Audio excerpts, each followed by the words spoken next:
ఈ రోజు పల్నాడు జిల్లా పోలీస్ కార్యాలయ ఆవరణంలో నరసరావుపేట రూరల్ రొంపిచెర్ల పోలీస్ స్టేషన్ల పోలీసు అధికారులు తమ పరిధిలోని సమస్యాత్మక గ్రామాలు మరియు గొడవలు జరగడానికి ఆస్కారం ఉన్న గ్రామాలలోనే ఇరు వర్గాల వ్యక్తులకు కౌన్సిలింగ్ నిర్వహించిన ఎస్పీ ఎన్నికల సమయంలో మరియు పోలింగ్ రోజున 13వ తేదీన ప్రతి ఒక్కరూ తమ ఓటు హక్కును స్వచ్ఛయుత వాతావరణంలో వినియోగించుకోవాలని, అదేవిధంగా ఇతరులు కూడా ఓటు వేయడానికి అనువైన వాతావరణాన్ని కల్పించాలని సూచించిన ఎస్పీ ఎవరు కూడా ఎటువంటి చట్ట వ్యతిరేక కార్యకలాపాలకు పాల్పడరాదని, చట్టాన్ని ఉల్లంఘించిన వారిపై కఠిన చర్యలు తీసుకుంటామని హెచ్చరించిన ఎస్పీ మాట్లాడుతారు. కానీ ఇప్పుడు గొడవ పడే వాళ్ళతో మాట్లాడుతున్నా నేను, మీరు ఆ పార్టీ కాకపోతే ఆగండి.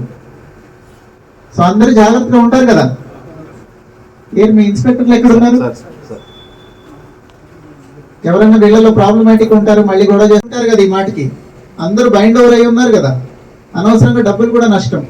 బాండ్ ఫోర్ఫిట్ చేస్తే మీరు డబ్బులు కూడా కట్టాలి, జైలుకి కూడా పోవాలి. అలాంటి పరిస్థితి తెచ్చుకోకండి. మీరు పోలీస్ వారికి సహకరిస్తే పోలీస్ వాళ్ళు మీకు సహకరిస్తారు.